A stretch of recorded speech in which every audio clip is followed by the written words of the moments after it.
Gupta and I'm 11 years old. I'm the founder of 10xcoderkids.com, and if you like this video, please don't forget to smash the like button and share this video with as many people as you can. And if you're not subscribed to my channel yet, kindly do it so that you don't miss any of my videos.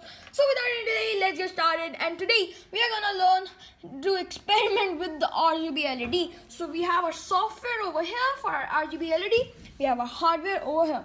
So now over here with the longest leg, this is the cathode RGB LED with the longest leg. The ground is connected with the red, green and blue legs. 330 ohms resistors are connected, and the red leg is connected with GPIO. If you can see over here, GPIO 4. The green leg is connected with GPIO 17 and the blue leg is connected with GPIO 27. So these are the connections you have to make, and now let's demo the application.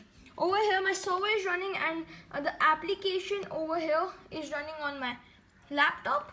So just move it to the bigger screen.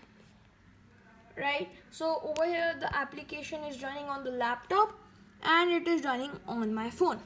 So now if I change something on the laptop, so I'll go over here and do like this. Right, so this is quite cool stuff. Now if you can see, the red LED is glowing, but on the phone also it is updated that the red LED is glowing, and this is so sick. If I change the value of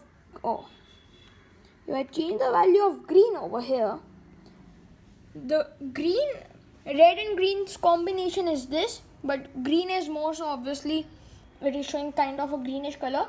So obviously we see a greenish color, but on the laptop screen it is exactly updated. And if I pick a color over here, for example I pick